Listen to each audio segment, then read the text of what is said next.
Hello everyone, my name is Deja. Today I'll be showing you guys how to clean instruments following decontamination.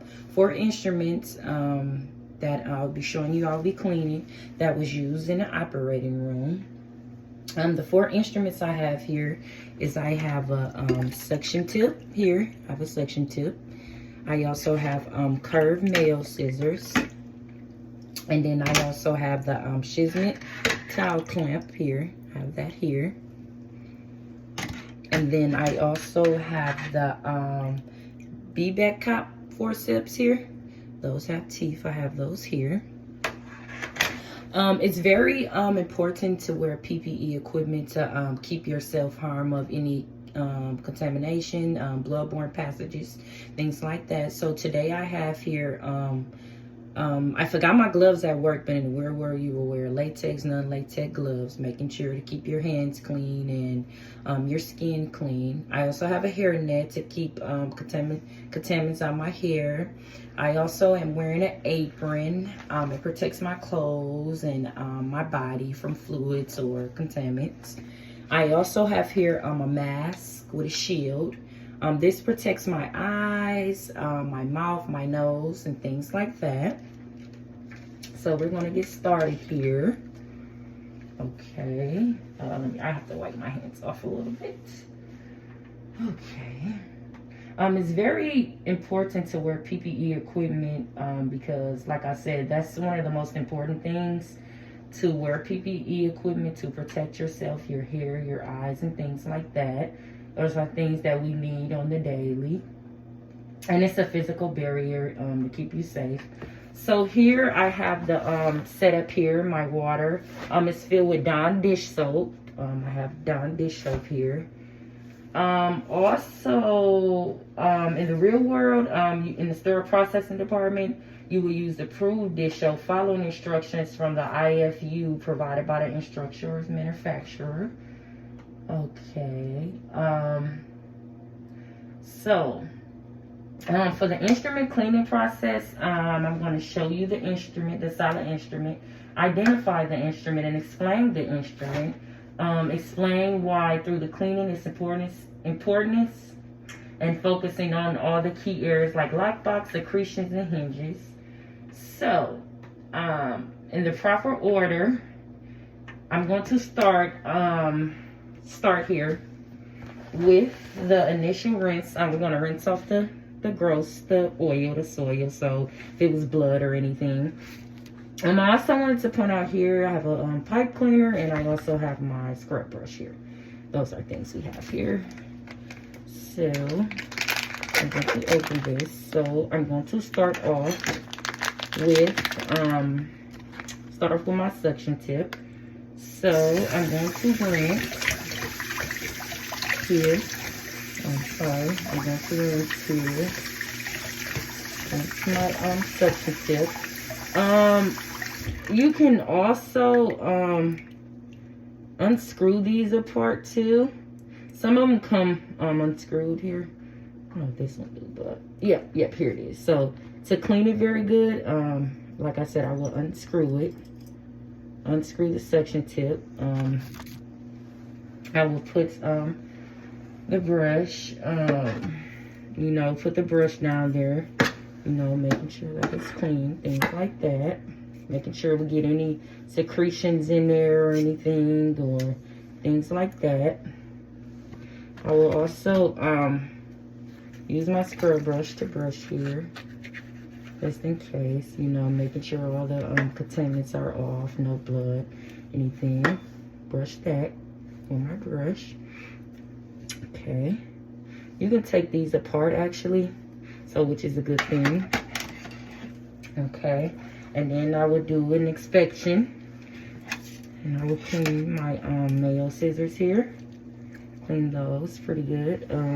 See, that one here is soiled, so I will clean that one. Making sure I clean the lockbox and the all the parts on there, making sure everything is clean. Everything is clean here. So we put that one back. And then I also have my shrimps towel clamp here. So clean those, making sure everything is clean. I will use the teeth part of the brush. Making sure everything is clean. Scrub clean that. Okay, that's clean. And last but not least, you can see this little bit of soil on there. Cleaning those. Make sure these are clean. Clean the lock box. Make sure everything is sterile and clean. Okay, put them back there. And then, you know, I will do the final rinse. This here is different, you know, like in the real world, it will be totally different. So, I'm making sure that I, you know, get them all rinsed here. Everything is rinsed and clean. And then you will repeat the same process, making sure all these are rinsed and clean here. Everything is clean. And then I would do the final inspection. I'm going to take my tray here. I will set my instruments here in my tray. My 4 instruments is here in my tray. You guys can see I will set them there. And then you do the final rinse. The purpose of a curved Mayo scissors are cutting tough tissues such as fascia. It's important to clean between the blades of the curved Mayo scissors. It's very important to making sure that we clean in between the blades. Okay, with the Mayo scissor. Using, like I said, my small surgical brush here that I use to clean the Mayo scissors. Okay. The suction tip is, the purpose of a suction tip here, like I said, you can unscrew this depending on, you know, which one you have, you can unscrew. The purpose is removing the blood fusing, contaminants, you know, mucus, anything, depending on what you're going for. Okay, I have to wipe off my laptop, I got water everywhere. Okay, it needs special attention because of the lumen and narrow channel.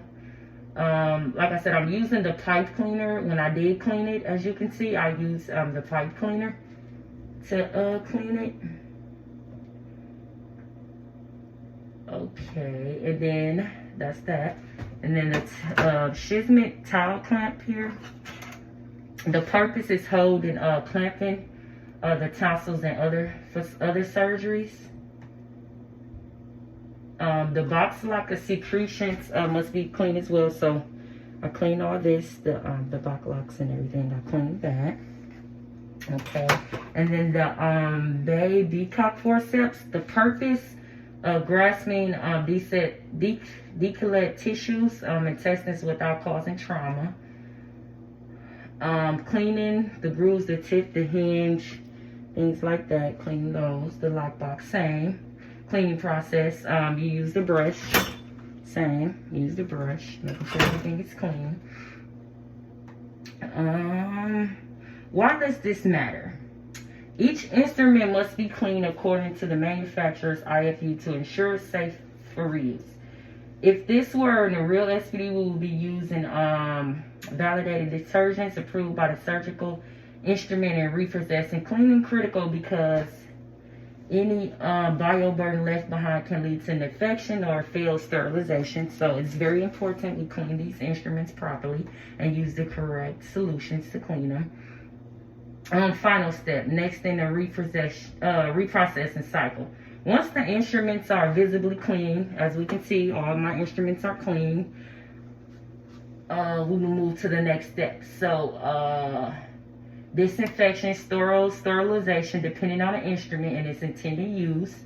Then they'll be dried, inspected under magnification, and finally packaged for sterilization in an autoclave or a low temperature sterilizer. Thank you everyone for watching my decontamination. I hope this gave you a clear understanding of how to properly clean and decontaminate surgical instruments. Please feel free to leave a comment below. Thank you. You all have a great day.